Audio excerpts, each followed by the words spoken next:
बिस्मिल्लाहिर्रहमानिर्रहीम। तो दोस्तों एक्सेल में आप कुछ इस तरह का जो है वो एक्सपेंस अपना रिपोर्ट तैयार कर सकते हैं, जो कि एक फॉर्मेट आपको यहाँ पर दिखाई दे रहा है। तो ये कैसे तैयार होगा और ये किस तरीके से आप इसको बना सकते हैं, तो हम अपनी नेक्स्ट शीट के ऊपर जो है वो इस तरीके के वर्किंग कर लेते हैं। सबसे पहले हम क्या करते हैं कि कुछ एरिया यहाँ पर सिलेक्ट कर लेते हैं इस तरीके से, और इनको हम यहाँ पर जो है वो कवर कर लेते हैं कुछ रॉस एंड बॉर्डर के हिसाब से। ठीक है, अब हम इसके अंदर जो फील्ड्स होंगी वो ऐड करेंगे। तो उस फील्ड को ऐड करने के लिए हमें यहाँ पर पहले अपनी रिक्वायरमेंट जो जो है वो हमें यहाँ पर ऐड करना है। तो सीरियल नंबर ऐड हो जाएगी हमारी।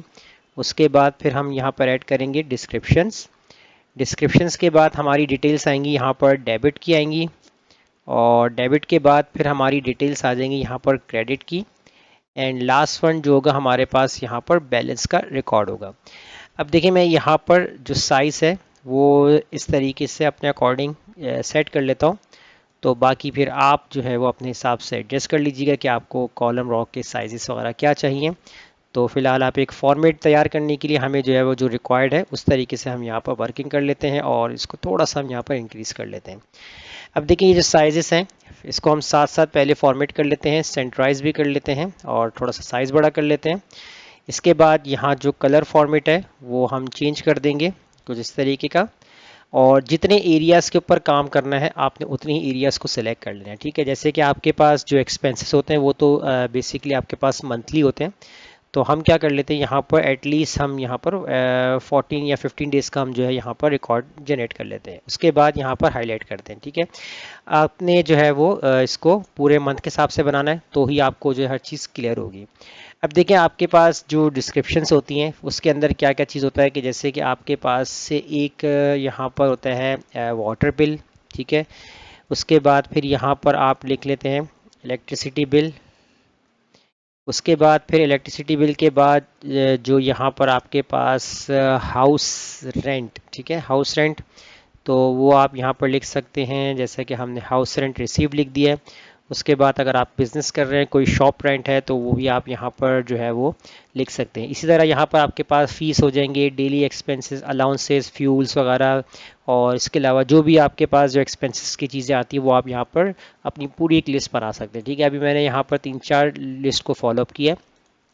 अब उसके बाद इधर हम क्या करेंगे, जो कि हमारा डेबिट होगा वो हमें ये ध्यान रखना है कि डेबिट और क्रेडिट में हमें डिफरेंस मालूम होना चाहिए। ठीक है, क्रेडिट के अंदर जब हम अपने अकाउंट्स के अंदर जो चीज़ ऐड करते हैं तो वो आपकी क्रेडिट में चली जाती है, और जब यूज़ हो जाती है तो वो आपकी एज अ डेबिट के अंदर आती है। ठीक है, तो हमें अपने डिस्क्रिप्शंस के अकॉर्डिंग जो है डेबिट क्रेडिट को फिल करना है। ठीक है, जैसे कि मैं मान लीजिए कि मैंने यहाँ पर डेबिट एज अ 5000 ऐड कर दिया।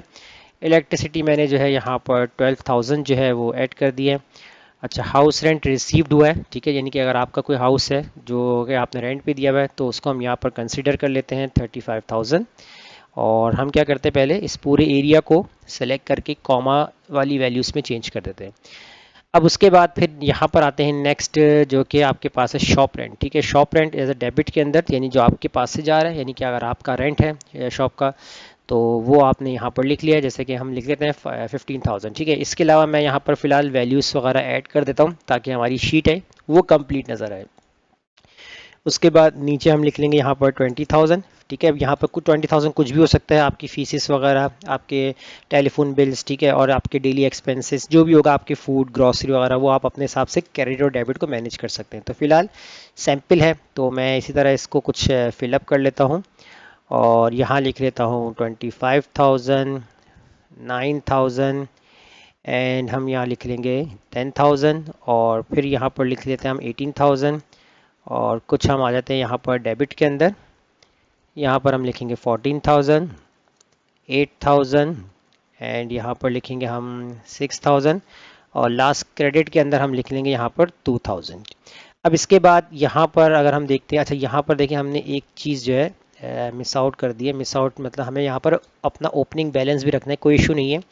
इस तरह का अगर आपसे पास से कोई मिस्टेक हो जाए तो आप इस रॉ को सिलेक्ट करें और इंसर्ट पे जाकर यहाँ से इंसर्ट शीट रॉस पे क्लिक कर दें, और चाहे तो इसको अगर आपने फॉर्मेट करना है तो आप फॉर्मेट क्लियर कर सकते हैं इस तरीके से। ठीक है, और कॉलम साइजेस कम करना है, आपको अपने हिसाब से एडजस्ट करना हो वो आप कर सकते हैं। और इसको आपने इस रॉ को सिलेक्ट करके और यहाँ पर आपने जो है वो लिख एडिंग डाल देनी है लास्ट मंथ बैलेंस। तो यहाँ पर आप लिखेंगे लास्ट मंथ बैलेंस और कितना बैलेंस है, तो जैसे कि हम यहाँ पर 60,000, ठीक है, हमने यहाँ पर 60,000 बैलेंस जो है मेंटेन कर दिया कि हमारा जो लास्ट मंथ जो बैलेंस है वो इतना है। और सेंट्राइज कर देंगे इसको भी और साइज हम थोड़ा सा कर देंगे यहाँ पर इंक्रीज, तो ये हमारे पास आ जाएगा, टॉप डेट आ जाएगी। अब देखें यहाँ पर आपको जो है वो फार्मूला अप्लाई करना है, तो फार्मूला हम यहाँ पर कैसे लगाएंगे, तो कंडीशन वाइज लगाएंगे। आपने इक्वल और इफ़ का फार्मूला राइट डाउन करना है, उसके बाद आपको लॉजिकल टेस्ट के अंदर आपको एंड का फार्मूला भी राइट डाउन करना है, क्योंकि आप यहाँ पर दो कंडीशन बना रहे हैं। अब दो कंडीशन क्या है, लॉजिकल वन के अंदर हम सबसे पहले अपने डेबिट वाले सेल को सिलेक्ट करेंगे। अगर ये सेल हमारा बराबर होता है ब्लैंक के कॉमा, तो आपके पास क्या है, तो अभी हम एंड की कंडीशन पे फॉलो कर रहे हैं, तो लॉजिकल टू के अंदर अब हम देंगे क्रेडिट वाला सेल। अगर ये सेल आपका बराबर होता है किसी के ब्लैंक के, उसके बाद हम यहाँ पर ब्रैकेट क्लोज कर देंगे और कॉमा लगा देंगे, ठीक है। ये दो कंडीशन हमने बना दिया कि ये सेल भी ब्लैंक हो और ये सेल भी ब्लैंक हो, तो आपके पास क्या आ जाए, तो आपके पास ब्लैंक आ जाए, कॉमा। उसके बाद फॉल्स वैल्यू के अंदर आपको क्या करना है, अब फॉल्स वैल्यू के अंदर आपने क्या करना है, ये है जो आपका बैलेंस था आपने इसको सिलेक्ट करना है, प्लस हो जाएगा यहाँ पर आपका क्रेडिट और माइनस हो जाएगा यहाँ पर आपका डेबिट। उसके बाद आप कर देंगे यहाँ पर एंटर। जैसे ही आप यहाँ पर एंटर कर देंगे तो ये आपका बैलेंस भी साथ साथ अपडेट हो जाएगा और इस फॉर्मूले को हम ड्रैग करते हैं, ठीक है। अब देखें जैसे हम यहाँ पर अपनी वैल्यूज़ को जब डेबिट क्रेडिट को हम जब फिलअप करेंगे अपने डिस्क्रिप्शंस के अकॉर्डिंग, तो आपका बैलेंस जो है वो साथ साथ यहाँ पर अपडेट होता हुआ नज़र आएगा, क्योंकि हमने पहले से वैल्यू लिख ली है, तो इसलिए यहाँ पर आपके पास जो है वो आंसर भी उस हिसाब से यहाँ पर क्रिएट हो गया। अब नेक्स्ट हम क्या करते हैं, यहाँ पर सम लगा देते हैं और इन सबको सेलेक्ट कर लेते हैं, ब्रैकेट क्लोज करके एंटर, और इसको भी हम यहाँ पर ड्रैग करवा लेते हैं कुछ इस तरीके से। अच्छा, यहाँ पर आप चाहे तो इसको सम करने की वैसे ज़रूरत तो नहीं है, अगर एज अ रिकॉर्ड्स अगर आपको करना चाहते हैं कि आपका जो है बैलेंस पर डे के हिसाब से कितना अपडेट हो रहा था, तो वो आप सम कर लें, वरना लास्ट वाले सेल का लिंक दे सकते हैं। उसके बाद यहाँ पर टॉप पर आप इंसर्ट पे जाएंगे और शेप आपको क्रिएट करना है, तो शेप आपने जो है वो कुछ इस तरीके से आपने क्रिएट कर लेना है। और क्रिएट करने के बाद जो भी आपको फॉर्मेट देना है वो फॉर्मेट आप दे सकते हैं। तो मैंने एक फॉर्मेट सेलेक्ट कर ली, यहाँ पर कंट्रोल होल्ड करके रखेंगे और माउस क्लिक करके हम इसकी कॉपी निकालेंगे। इसी तरह कंट्रोल होल्ड करके रखेंगे, माउस क्लिक करके जो आपने इसकी एक और कॉपी निकाल लेनी है।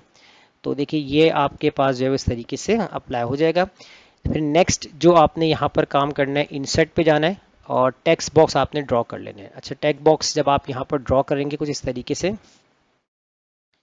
टेक्स्ट बॉक्स जैसे ही ड्रॉ करेंगे तो फॉर्मेट पे जाके आउटलाइन इसकी हम कर देंगे बंद और फिल कलर हम इसका कर देंगे बंद। अब देखिए यहाँ पर आपको कैसे जो है वैल्यूज़ लेकर आनी है, तो वैल्यूज़ लाने के लिए आपको यहाँ पर करना क्या, आपने इक्वल लगाना है।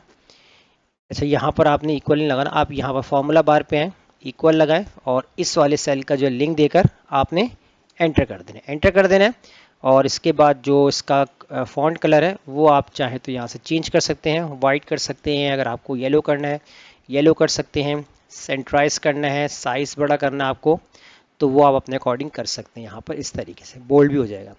इसी तरह अगर आप यहाँ पर इसकी कॉपी निकालते हैं, कंट्रोल से होल्ड करके आपने कॉपी निकाल ली है, तो अब यहाँ पर आपने जो है वो इक्वल से पहले आपने जो है इस साइन को रिप्लेस करना है और इस वाले सेल के साथ आपने लिंक कर देना है और एंटर कर देना है।